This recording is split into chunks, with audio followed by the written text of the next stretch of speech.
Saya rasa tak perlu untuk saya nak bercakap tentang Ramadan ini sebab setiap malam tuan-tuan dengar tazkirah di sana sini di radio dan sebagainya tentang kelebihan Ramadan. Jadi saya juga kita teruskan perbincangan fiqh kita, perbincangan mudakahat kita yang menggunakan kitab Fiqhul Manhaji, iaitu kitab Fiqh Mazhab Syafi'i,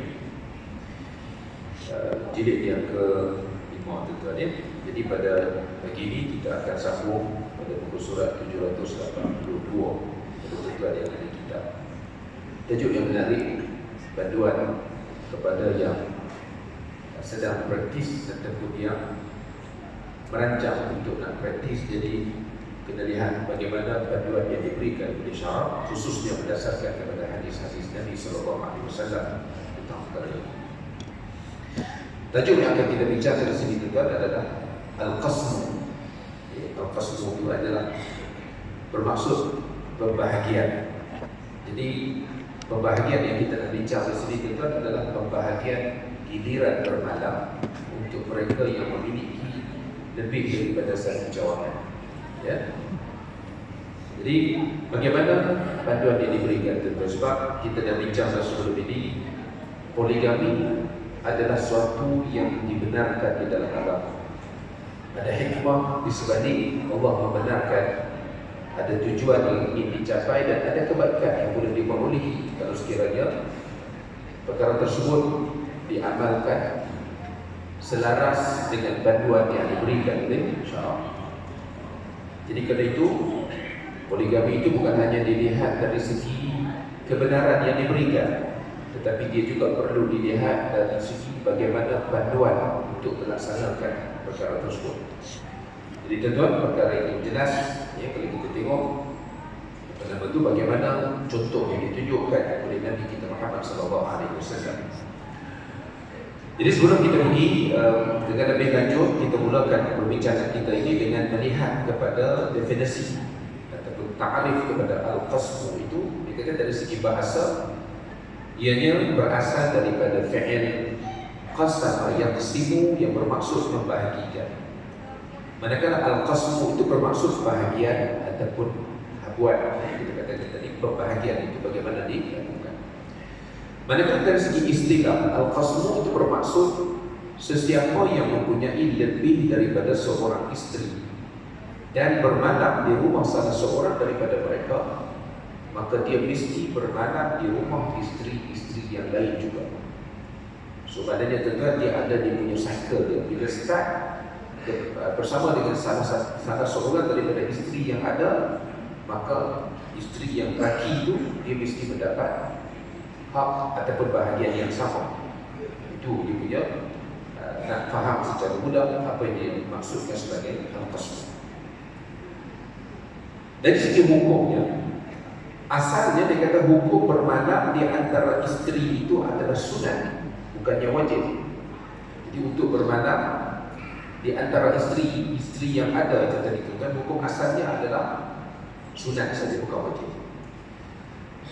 Bagi lelaki yang mempunyai ramai isteri, dia disunatkan untuk membahagi-bahagikan malam serta tidur bersama mereka dan tidak meninggalkannya.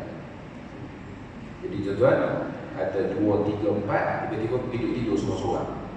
Jadi dia kata baik tak payah ya? Suami tidak wajib bermalam bersama mereka kerana bermalam itu adalah haknya dan dia boleh meninggalkan. So, jadi maksudnya sama ada suami tadi itu nak bermalam ataupun tidak bersama dengan isteri, itu adalah hak dan dia boleh meninggalkan. Jadi maksudnya apa juga, dia boleh menjadi, katakanlah jadi suami di siang hari saja, malam tidur seorang-seorang, boleh ya. Tetapi jika dia bermalam dengan salah seorang daripada isterinya, sama ada dengan menggunakan cara undian ataupun selainnya, maka dia juga mesti bermalam di rumah isteri-isterinya yang lain.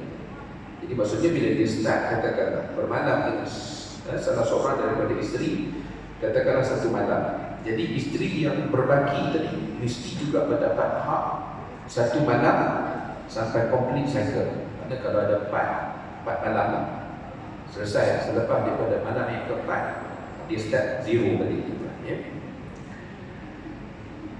Maka dikata ketika itu bermalam menjadi wajib demi untuk melaksanakan keadilan terhadap mereka. Jadi sinilah tuan-tuan, dia punya key point dalam poligami adalah adalah keadilan.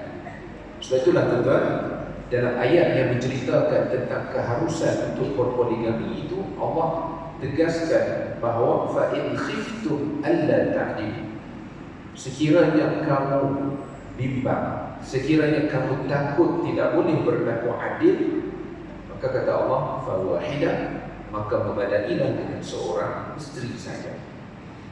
Aw ma malakat aymanukum, ataupun dengan hamba-hamba perempuan yang kamu miliki.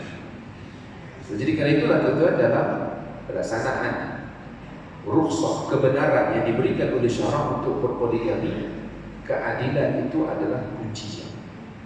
Jadi kerana itulah kenapa syarak menekankan tentang tadi, apabila seorang isteri diberikan hak untuk bermalam, maka bagi isteri-isteri yang lain juga wajib untuk mendapat perkara yang sama. Dari segi dalil, wajib berlaku adil dalam bermalam dan juga perkara-perkara lain, ya, adalah merujuk kepada nas Al-Quran dan juga sunnah Nabi SAW. Dalil daripada Al-Quran adalah ayat yang kita bacakan tadi tuan-tuan, iaitu ayat 3 daripada surah An-Nisa. Bila Allah menyatakan pada peringkat awalnya adalah fankihu ma qaba lakum minan nisa'i mathna wa thulatha wa ruba' fa in khiftum alla ta'dilu fawahidah. So di sini juga fuqaha bincangkan, adakah asal rukhsah berkahwin itu ta'addud, berbilang isteri ataupun seorang? Tapi kalau kita melihat kepada ayat itu tuan, maka Allah mengatakan kahwinlah 2, 3 atau 4. Tetapi seandainya kamu bimbang tidak boleh berlaku adil, fawahidah, maka kahwinlah seorang saja, ataupun kahwin seorang dan memadai dengan hamba yang kamu ada saja. Jadi ayat itu jelas. Mana kalau kita ambil perkataan khiftum alla ta'dil, keadilan itu adalah perkara yang utama. Ini untuk kita memastikan hak setiap isteri itu adalah itu diperolehi secara adil. Dan daripada sunnah adalah sabda Rasulullah SAW dalam sebuah hadis yang diriwayatkan oleh Abu Dawud dan juga At-Tirmizi, yang mana kata Nabi, man kanat lahu imra'atan, sesiapa yang ada 2 orang isteri, fama la ila ihdahuma, lalu dia cenderung, maksudnya dia tidak berlaku adil, dia cenderung kepada salah seorang daripada keduanya. Kemudian dalam riwayat At-Tirmizi dia ada tambahan sedikit, falam ya'dil bainahuma, dan dia tidak berlaku adil di antara kedua-dua isteri ini tadi, jaa yaumal qiyamati wa shiqquhu ma'il, dia akan datang pada hari kiamat nanti dalam keadaan separuh tubuhnya sengit. Kita biasa dengar hadis itu tu ada. Jadi siapa yang kau, maknanya dibangkitkan daripada mahsyar apabila tubuhnya sengit, atau yang dulu ada cawangan lebih, dia tak berlaku adil. Jadi ini dalil yang disebutkan dalam hadis yang sama. Jadi balasan ini hanya diberikan kepada mereka yang meninggalkan perkara wajib ingat. Jadi keadilan itu dia adalah berkait dengan perkara wajib yang disempurnakan oleh suami apabila dia memiliki lebih daripada seorang isteri, maka keadilan itu mesti disempurnakan dalam perkara-perkara wajib. Aisyah radhiyallahu anha berkata, Nabi SAW telah melakukan pembahagian kepada semua isterinya secara adil. Jadi memang maknanya daripada contoh berdasarkan kepada riwayat-riwayat yang pelbagai, jelas Nabi apabila menyusun giliran bermalam sesama para isteri baginda, Nabi akan berlaku adil, atau Nabi akan pastikan berlaku secara adil. Tetapi walaupun Nabi telah berusaha sedaya upaya untuk berlaku adil, tapi Nabi tetap berdoa. Jadi tuan-tuan yang ada bercadang, tuan-tuan sila hafal doa ini, ya. Allahumma hadha qasmi fima amliku fala tadumni fima tamlik wala amlik. Ini doa Nabi tuan-tuan, ya. Ya Allah, inilah pembahagianku pada apa yang aku miliki. Maksudnya apa yang aku mampu untuk berlaku adil kepada semua para isteriku. Fala talumni fima tamlik, maka janganlah engkau mencelaku pada apa yang kau miliki tetapi aku tidak memiliki. Contohnya tuan-tuan, perasaan, ya, dari segi kecenderungan, cinta dan sebagainya, dia mungkin berbeza. Tapi itu bukan perkara zahir yang mana tuan-tuan suka untuk nak berlaku adil. Kerana saya nak cerita lebih-lebih pun tuan-tuan sebab tak ada pengalaman. Tapi mana dari segi kebiasaannya, manusia ni tuan-tuan, dia ada perbezaan. Ada yang pandai masak, ada kurang pandai masak, ada yang pandai apa nama tu dari segi melayan emosi dan sebagainya. Jadi sudah tentu itu akan ada perbezaan. Kita katakan dari segi emosi suami terhadap isteri kita. Jadi untuk sebab itu Nabi kata fala talumni fima tamliku wa la tamliki. Janganlah engkau mencelaku pada apa yang engkau miliki tetapi aku tidak memiliki. Jadi maknanya apa tuan? Keadilan mutlak itu hanya dimiliki oleh Allah Subhanahu Wa Taala. Kita sebagai manusia kadang-kadang tuan-tuan ni ada, ya, kita tak dapat apa nama tu elak daripada bias, tetapi cuma jadi tekankan apa tuan-tuan dalam perkara-perkara yang sama. Okay, kemudian seterusnya dibincangkan tentang siapa yang berhak mendapat giliran bermalam. Maka jawapannya, semua isteri berhak untuk mendapat giliran bermalam bersama suaminya walaupun salah seorang daripada mereka sakit ataupun didatangi haid ataupun nifas selagi mana mereka taat kepada suami. Jadi semua isteri tuan-tuan berhak untuk mendapat giliran bermalam selagi mana mereka taat kepada suami. Maksudnya tidak ada nusyuz. Okey. Jadi mereka berhak untuk dapat apa situasi pun tak kisahlah. Dia dah apa nama tu atau kalau dia dah putus haid, menopause sebagai contoh, ataupun dia sakit, dia tetap berhak untuk mendapat giliran. Tetapi bagi isteri yang nusyuz, ya, maknanya yang jelas dari segi zahir dia nusyuz terhadap suami, maka dia tidak berhak untuk mendapat bahagian itu kerana dia telah membatalkan haknya melalui tindakan nusyuz tersebut ataupun penderhakaan. Jadi nusyuznya akan dibincangkan dengan detail, ya, bagaimana nak menentukan, bagaimana nak menentukan sesuatu perbuatan itu dianggap sebagai nusyuz dan bagaimana proses untuk menangani seorang isteri yang nusyuz. Ya, kerana Allah sendiri berikan panduan kepada kita tuan-tuan bagaimana seorang suami patut dan wajar untuk menangani isu nusyuz seorang isteri. Okay, kemudian dijelaskan kepada kita di sini tentang cara-cara pembahagian dilakukan. Suami diharuskan untuk memperuntukkan satu malam dan sehari sebelumnya ataupun selepasnya bagi setiap seorang daripada isteri. Jadi maksudnya apa tuan-tuan? Katakanlah malam ni gilirannya dengan isteri yang pertama. Jadi dia boleh memperuntukkan siang, ya, sebelum daripada malam itu ataupun siang selepas daripada dia bermalam. Dan sebenarnya sehari semalam itu dikira bermula dengan malam dan siang yang berikutnya. Jadi memang dalam kalender Qamariyah ni tuan-tuan, dikirakan malam ataupun sehari semalam itu dikira selepas maghrib sampailah kepada maghrib keesokan, ya. Tetapi jika suami bekerja pada malam hari, contohnya ada orang yang kerja dia malam, jadi apa nama tu shift dan sebagainya lah, maka sehari semalam itu dikira bermula dengan siang dan juga malam yang berikutnya. Jadi untuk orang yang kerja pada waktu malam. Jika suami tinggal seorang diri, maka dia diharuskan untuk memanggil semua isterinya datang menemuinya berdasarkan giliran masing-masing. Ini juga satu cara. Contoh saya pernah baca cerita ada orang dia kahwin, dia buat rumah kecil, ya, untuk kalau dia ada 4 buah rumah kecil, dia ada rumah dia sendiri, ya, ataupun dia buat rumah yang besar, dia ada bilik untuk dia sendiri, bilik untuk isteri masing-masing punya bilik.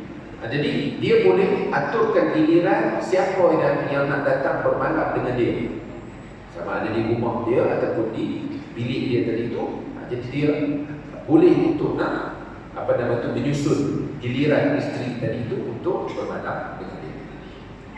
Tetapi dia kata yang paling baik ialah dia pergi ke setiap rumah isterinya berdasarkan giliran masing-masing. Dan ini dah ditunjukkan oleh Nabi SAW. Ya, sebab Nabi dijaga rumah yang dia ataupun isteri-isteri yang tinggal itu jangan kita bayangkan macam rumah teres kita itu tuan-tuan bayangkan tuan-tuan pergi ke Madinah itu tuan-tuan berziarah ya, ke makam Nabi itu, maka Nabi dimakamkan di dalam bilik Aisyah. Jadi maksudnya rumah isteri Nabi itu lebih kurang itulah setiap seorang daripada mereka. So, dia kata maknanya kalau kita nak ambil dari segi contoh yang ditunjukkan oleh Nabi akan pergi ke rumah isteri, ya, baginda mengikut giliran masing-masing. Jika suami bermanap di rumah salah seorang daripada isterinya, maka dia wajib bermanap di rumah semua isterinya yang lain secara bergilir selama sehari semalam.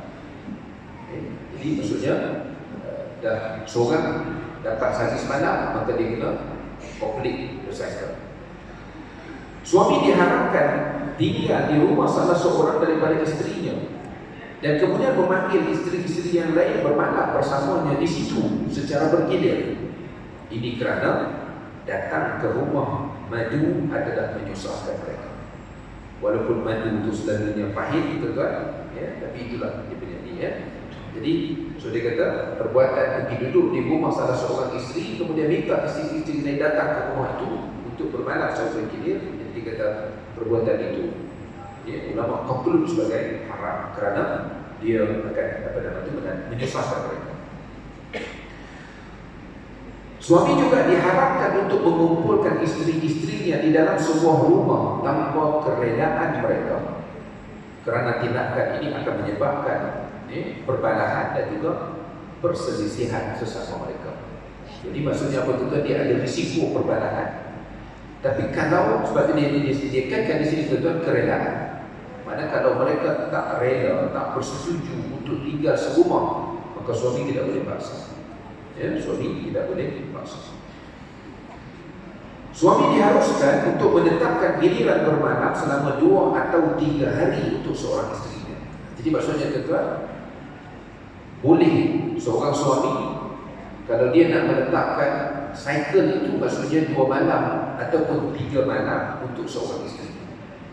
Jadi maksudnya kalau katakanlah dia ada 3 orang, isteri pertama 2 malam, isteri kedua 2 malam, isteri yang ketiga 2 malam. Tapi dia kata di sini, kalau kita tengok nanti tuan-tuan, maksimum yang diletakkan adalah 3. Sebab tuan-tuan bayanglah kalau apa nama tu ada 3 orang isteri, ya, 9 malam, maksudnya isteri yang pertama nak dapat balik gilirannya selepas minggu lah. Itu kalau 3 malam ni, kalau seminggu jenuh lah tuan-tuan, ya, seminggu bulan depan kalau 7 bulan tu nak dapat. Jadi sebab tu dia tekankan di sini. Walaupun perkara ini tuan-tuan, pandangan ini adalah bersifat ijtihadi, maksudnya tafsiran kepada nas untuk memahami konsep untuk berlaku adil. Jadi dia kata harus 1 atau 2 atau 3 hari untuk setiap orang isteri. Walau bagaimanapun dia kata menetapkan giliran melebihi 3 hari untuk seorang adalah diharapkan. Ini kerana masa yang panjang akan membebankan mereka. Untuk memulakan giliran bermalam di rumah salah seorang daripada isterinya, suami wajib membuat undian. Ini dilakukan supaya suami tidak melebihkan salah seorang daripada mereka, dan giliran yang seterusnya juga ditentukan melalui undian. Tapi tuan, di sini kalau kita tengok, dia lebih kepada apa? Untuk memastikan berlaku adil. Kalau tak mengundi pun tak apa tuan, ya. Buat pending SPA, dia nak undi gerak-gerak tuan. Jadi ikut turutan 1, 2, 3. Lepas tu balik kepada 1, 2, 3. Sebab tujuan dia tuan untuk mengelakkan masalah berlaku adil. Dia asyik 3, 2, 3, 1, 3, 2, 1. Jadi pening kepala satu tuan, ya. Jadi dia kata di sini untuk berlaku adil tu, cara yang disarankan di sini adalah dengan undian. Tetapi tuan, apabila dibuat itu dengan apa? Mengikut turutan yang betul, maka tidak ada isu lah, ya. Bukan sesuatu kemestian. Pada siang hari, suami diharuskan untuk pergi ke rumah isteri yang bukan gilirannya jika ada keperluan.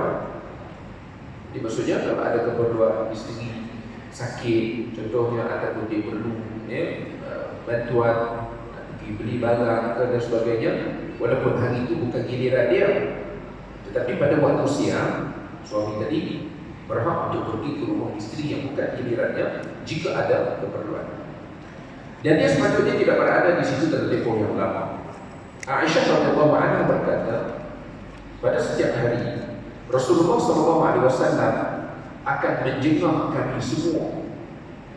Jadi maksudnya Aisyah kata, Nabi ini rutin harian baginda, dia akan pergi tengok sekejap. Menjenguk itu berpahamlah, maknanya pergi tengok setiap seorang daripada isteri baginda.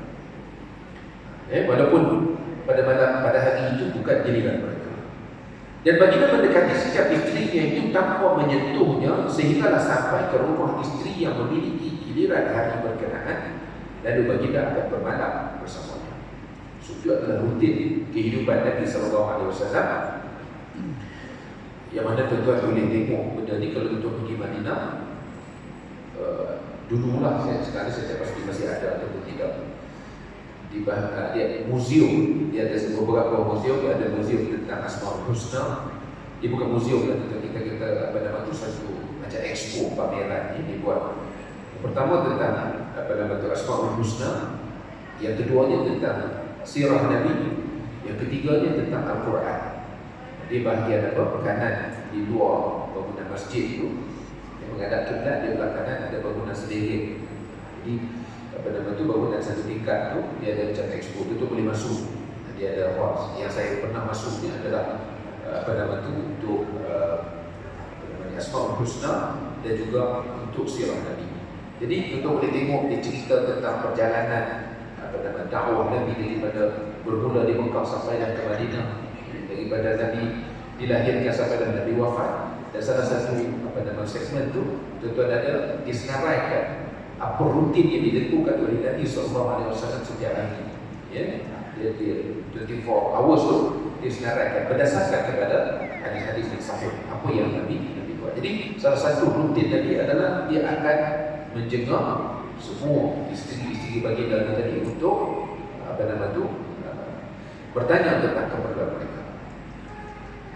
Okey, so itu juga maknanya dia kata siang boleh pergi ada dasar keperluan. Pada malam hari pula suami tidak diharuskan pergi ke rumah isteri yang bukan gilirannya, melainkan kerana keperluan yang mendesak, seperti sakit yang membimbangkan, berlaku apa-apa musibah dan sebagainya. Dan suami wajib mengkhususkan 7 malam berturut-turut kepada anak dara yang baru dikahwini. Jadi tuan-tuan, kalau dia buka cawangan dara, yang mana dia kahwin itu tuan anak dara. Jadi giliran pertama untuk anak dara tersebut 7 malam. Ya, 7 malam. Manakala bagi janda yang baru dikahwininya, dia wajib mengkhususkan 3 malam berturut-turut untuknya. Jadi maknanya tuan-tuan, bila dia buka cawangan baru, kalau anak dara 7 malam berturut-turut, kalau janda 3 malam berturut-turut. Ini adalah wajib. Berdasarkan apa? Berdasarkan kepada satu hadis yang diriwayatkan daripada Anas radhiyallahu anhu, ya, mana hadis ini adalah hadis sahih. Itu kita boleh rujuk di dalam kitab Sahih Muslim. Apa nama tu? Nombor hadisnya 1460. Kita boleh record lah kalau siapa yang nak guna hadis ni, ya, untuk dijadikan hujah. Okey, baik. Anas radhiyallahu anhu berkata, antara sunnah Nabi SAW ialah apabila seorang lelaki mengahwini anak dara, selepas mengahwini janda, maka dia hendaklah tinggal bersama anak dara itu selama 7 malam. Dan kemudian barulah dia membuat giliran. Jika dia mengahwini seorang janda, dia hendaklah tinggal bersamanya selama 3 malam. Dan kemudian barulah dia membuat giliran. Hadis ini juga riwayat Imam Bukhari. Ini maksudnya hadis yang sahih. Okay, so ini apa nama tu? Apa yang Anas sebut. Dan kemudian juga di sana ada riwayat Rasulullah SAW menyebut lil bikri sab'un wa lil thayyibi thalathun. benda yang sama saja, tapi yang anda sebut tadi itu lebih banyak, lebih terperinci. Tapi di sini Nabi kata bagi anak dara itu selama 7, maksudnya 7 malam lah, 7 hari 7 malam. Walithayhi bi thalathun, dan bagi janda itu pula 3, maksudnya 3 malam, 3 hari 3 malam. Itu tujuannya dari segi cara penghadiah. Maknanya untuk isteri yang baru dikahwini tadi, kalau dia anak dara, dia berhak dapat 7 malam. Lepas itu barulah start giliran balik kepada normal. Kalau dia janda, dia berhak dapat 3 malam dan dasar sebagai isteri yang baru. Lepas itu barulah start dia punya giliran. Okey, jika salah seorang isteri memberikan gilirannya kepada madunya. Jadi tuan-tuan, kalaulah kadang-kadang isteri-isteri yang ada tu, dia dengan rela hati untuk rilis dia punya giliran dia untuk pergi kepada isteri yang lain. Okay. Suami bermalam bersama isteri tersebut selama 2 malam, iaitu malam gilirannya dan malam yang dihadiahkan kepadanya. Jadi maksudnya apa tuan-tuan? Katakanlah dia ada, kita sebut tadi apa? Apa nama tu? 3 orang isteri, maksimum 3 malam. Jadi katakanlah kalau sekiranya ada salah seorang itu yang sanggup lepaskan, rilis, kita balik rumah dia pun serabut, jadi dia tak apa pergi tidur rumah dia. Jadi kalau dia ambil hak itu nak diberikan kepada isteri yang lain pun, dia kata jangan lebih daripada 3 malam. Ya, jangan lebih daripada 3 malam. Jadi dia kata suami bermalam bersama isteri tersebut selama 2 malam, iaitu malam gilirannya dan malam yang dihadiahkan kepadanya. Jika malam itu berturut-turut, suami perlulah bermalam secara berturut-turut. Tetapi jika malam yang terpisah, suami juga perlu untuk memisahkan. Jadi tuan-tuan, pada yang susul, walaupun dia isteri tadi melepaskan hak dia, tetapi kita kata tadi berbalik kepada jangan lebih daripada 3 malam yang disebutkan oleh Nabi yang kita bincangkan sebelum ini. Inilah yang dilakukan oleh Rasulullah SAW kepada istrinya, iaitu Saudah binti Zam'ah radhiyallahu anha, yang memberikan gilirannya kepada Aisyah. Ya, kerana Saudah ini dah berumur, jadi diberikan giliran dia itu kepada Aisyah. Jadi Aisyah radhiyallahu anha berkata dalam satu hadis itu yang diriwayatkan oleh Imam Bukhari dan Muslim, hadis muttafaqun alaih. Jadi Aisyah kata, dia kata, aku tidak pernah melihat seorang wanita yang lebih aku sukai untuk menjadi sepertinya selain daripada Saudah binti Zam'ah. Jadi maksudnya Aisyah sangat menghargai apa yang dilakukan oleh Saudah itu, maknanya sanggup untuk mengorbankan hak dia. Dia mempunyai kekuatan diri dan juga ketajaman minda. Dan Aisyah berkata lagi, apabila Saudah berumur, maknanya bila dia umur dia dah menikah, Saudah memberikan gilirannya bersama Rasulullah SAW kepada Aisyah dan kepada dia. Dan Saudah berkata, ya Rasulullah, aku berikan giliranku kepada Aisyah. Maka dengan itu Rasulullah SAW membahagikan kepada Aisyah 2 hari, iaitulah 1 hari daripada kepunyaannya sendiri dan 1 hari lagi yang diberikan oleh Saudah kepadanya. Tuan-tuan, so itu apa yang dilakukan oleh Nabi SAW. Kemudian tuan-tuan, seterusnya ialah jika suami ingin bermusafir, ini untuk orang yang ada isteri lebih itu tuan, dia nak bermusafir, maka dia hendaklah membuat undian di antara semua isterinya. Jadi maksudnya kalau suami nak bermusafir, nak bawa salah seorang daripada isteri, maka dia perlu buat undian. Maka isteri yang terpilih akan keluar bermusafir bersama dengannya. Perkara ini dilakukan oleh Rasulullah SAW seperti mana yang diriwayatkan daripada Aisyah radhiyallahu anha, yang mana dia berkata bahawa apabila Rasulullah SAW ingin keluar bermusafir, baginda akan membuat undian di antara isteri-isterinya. Dan kemudian baginda akan bermusafir bersama dengan isteri yang mendapat giliran ataupun cabutan daripada undian berkenaan. Hadis ini adalah hadis riwayat Bukhari dan Muslim. Hadis itu muttafaqun alaih.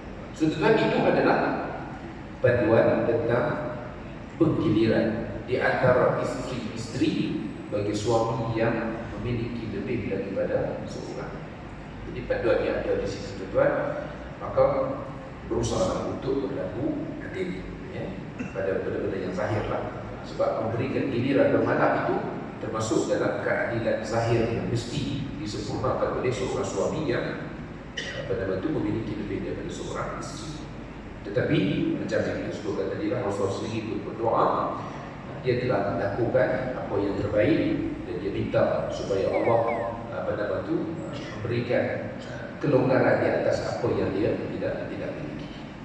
Tentu kita pergi kepada satu yang agak panjang sikit, tuan-tuan. Saya faham tuan-tuan tiap malam tadi, jadi tuan-tuan mungkin nak balik nak berehat, ya.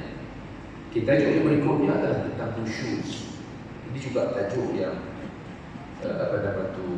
menarik. Tak apalah, kita ambil mukadimah ni saja, pengenalan kepada apa yang disebutkan sebagai nusyuz. Ya, saya takkan sampai habis lah. Kita ambil satu kesuat, insyaAllah. Kita tahu nusyuz itu dikatakan dari segi bahasanya bermaksud derhaka ataupun tidak taat. Dan perkataan ini diambil daripada an-nashzu, ya, dengan syekh yang bersukun itu dikata ataupun berbaris di atas an-nashz. Jadi isteri yang nusyuz itu bermaksud isteri yang menderhakai dan tidak mentaati suami sebagaimana yang diwajibkan oleh Allah Ta'ala.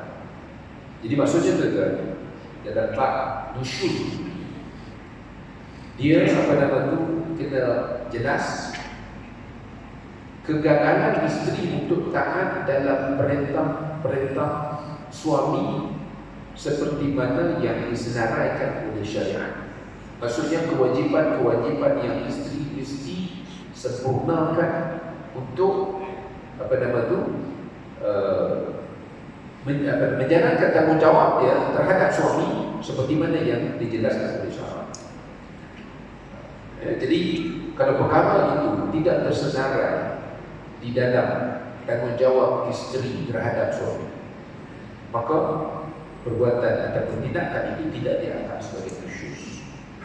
Contohnya tuan-tuan, suami suruh kuruskan badan, isteri dah buat tapi tak boleh nak kuruskan juga, tak boleh nak dianggap sebagai nusyuz.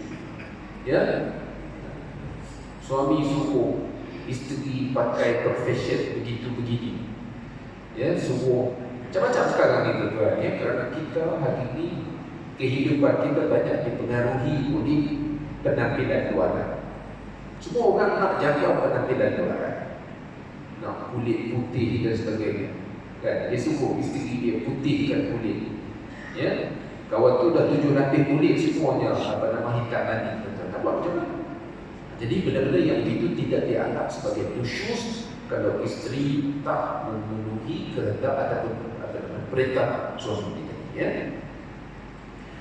Dan Ibnu Faris, supaya kita nak faham, ya, dari segi mana Ibnu Faris ni dari segi bahasa lagi lah, dia kata apa? Isteri yang nusyuz itu bermaksud isteri yang berdegil dan menderhakai suami. Dan tentang perkara ini tuan-tuan, Allah Subhanahu wa taala menyebut dalam surah An-Nisa ayat 34, wallati takhafuna nusyuzahunna, dan mereka-mereka yakni perempuan-perempuan, maksudnya isteri lah di sini tuan-tuan, yang kamu takut bahawa mereka itu akan melakukan nusyuz, maksudnya menderhakai. Pada ayat juga tuan-tuan, Allah senaraikan kepada kita langkah untuk kita menangani masalah nusyuz isteri. Jadi Allah kata wallati takhafuna. Jadi tuan-tuan, kalau kita tengok kepada ayat-ayat yang bercerita tentang berkahwin, menjalankan tanggungjawab suami, Allah menggunakan perkataan takhafuna, takut. Jadi apabila ada orang kata tuan-tuan takut bini, tuan-tuan jangan rasa banyak sangat. Sebab konsep takut ni memang ada. Dalam bab tadi pun tuan-tuan, kalau kita tengok wa in khiftum alla ta'dilu, kalau sekiranya kamu takut tak boleh berlaku adil. Jadi maksudnya tuan-tuan jangan rasa malu kalau orang kata tak, kahwin dua kena takut. Jadi takut tu memang benda yang perlu ada. Cuma jangan takut bini melebihi takut Allah lah. Ya? Itu ada masalah akidah di sini. Tapi kerana tak buat tu, kerana takut tu, itu jelas. Allah sendiri pun menggunakan menggunakan terminologi takut. Jadi Allah kata kalau kamu takut tak boleh berlaku adil, satu cukup. Jadi sebab tu orang Arab dia kata ana minal khaifin, aku ni daripada kalangan orang takut. Tapi dia kata bukan takut ini, takut tak boleh berlaku adil. So begitulah juga di sini kalau kita kata dalam hubungan rumah tangga, dalam hubungan suami isteri ini, maka kita perlu ada kebimbangan dalam diri kita apabila membiarkan isteri tadi berada dalam keadaan nusyuz. Kerana tuan-tuan, suami akan dipertanggungjawabkan. So di sini Allah kata wallati takhafuna nusyuzahunna. Jadi perkataan nusyuz ini tuan-tuan adalah kalimah yang disebutkan oleh Allah Subhanahu wa taala sendiri dalam Al-Quran. Okey, dari segi hukumnya dia kata nusyuz itu hukumnya adalah haram. Ini adalah salah satu daripada dosa besar sebagaimana sabda Nabi sallallahu alaihi wasallam dalam sebuah hadis muttafaqun alaihi, maksudnya diriwayatkan oleh Imam Bukhari dan Muslim. Kata Nabi, "Idza da'a ar-rajulu imra'atahu ila firashihi falam ta'tihi fabata ghadban 'alayha la'anatha al-malaikatu hatta tusbih." Apabila seorang lelaki mengajak isterinya ke tempat tidur, lalu isterinya tidak datang dan suami tidur dalam keadaan marah, maka malaikat akan melaknat isteri itu sehingga subuh. Ya, jadi maksudnya apa? Kalau isteri tadi tidak, tapi adalah perbahasan panjangnya. Kalau isteri ada alasan yang valid, alasan yang syar'i untuk dia menolak ajakan suami tadi, cakaplah betul-betul ataupun bagi tahulah dengan betul. Ya, supaya kita kata tadilah, jangan sampai suami tidur dalam keadaan dia tak tak suka di atas keengganan isteri itu tadi, tidur dalam keadaan marah. Nabi sebut ni fabada ghadban. Ghadban itu maksudnya marah. Maka kata Nabi, tindakan itu boleh menyebabkan la'nat al-malaikatu hatta tusbih. Jadi maknanya carilah jalan kalau isteri ada alasan untuk menolak ajakan suami, sebut dengan baik. Walladhi nafsi biyadihi. Dalam satu riwayat yang lain juga muttafaqun alaih, maknanya riwayat Bukhari dan Muslim, walladhi nafsi biyadihi ma min rajulin yad'u imra'atahu ila firashihi fata'ba alayhi illa kana alladhi fi as-sama'i saqitan 'alayha hatta yarda anha. Nabi bersumpah, walladhi nafsi biyadihi itu maksudnya demi Allah. Ya, mana-mana lelaki yang mengajak isterinya ke tempat tidur tetapi dia enggan, maka penghuni langit akan marah kepadanya sehinggalah suaminya itu redha kepadanya. Itu ada maknanya itu situasi dia. Tapi tentu kita faham di sini penolakan isteri tadi itu atas dasar sengaja. Contohnya nak beli baju raya brand something, tentu dia tak beli. Dia kata kalau dia tidur seorang lagi tak beli, jangan tidur. Jadi tuan-tuan itu sangatlah. Tapi kalaulah kita katakan isteri ada alasan, contohnya kita kata sakit, dia tak berusia dan sebagainya, maka terangkan dengan baik dan suami pun tuan-tuan kena fahamlah, ya. Sebab itulah perkahwinan ini tuan-tuan dia melibatkan antara dua orang manusia, dia bukan mesin. Mesin ini tentang senang tuan-tuan dia program, tapi manusia ini dia melibatkan emosi, dia melibatkan daripada jasmani dan macam-macam lagi lah. Jadi kerana itulah Nabi menekankan kepada kita tentang konsep apa? Tafahum, kesepahaman itu adalah benda yang sangat penting untuk memastikan sesebuah rumah tangga itu boleh berjalan secara harmoni. Dan Rasulullah SAW juga bersabda, "Walladhi nafsi biyadihi la tu'addi al-mar'atu haqqa rabbiha hatta tu'addi haqqa zawjiha." Demi Allah, ya, Nabi juga bersumpah, "Walladhi nafsi biyadihi" di sini. Kata Nabi, la tu'addil mar'atu haqqa rabbiha, seseorang isteri itu tidaklah menunaikan hak Tuhannya sehinggalah dia menunaikan hak suaminya. Hadis ini diriwayatkan oleh Imam Ahmad dan juga Ibnu Majah. Hadis sahih. Jadi maksudnya apa tuan? Seorang isteri dia ada hak yang dia perlu tunaikan kepada suami. Maknanya apabila hak suami tadi tidak ditunaikan dengan sempurna, maka menyebabkan Di depan Allah, dia dilihat sebagai seorang hamba yang tidak menyempurnakan tanggungjawab dia. Walaupun dia sembahyang cukup, puasanya cukup, zakatnya cukup dan sebagainya. Ya. Kenapa tuan? Kerana seperti kita sebut tadi, maknanya antara perkara yang asas yang perlu untuk kita jaga dalam kehidupan kita ini adalah tanggungjawab kita terhadap sesama manusia. Itu yang Allah tegaskan, hablum minallah wa hablum minan nas. Jadi dan situasi ini juga tuan sama.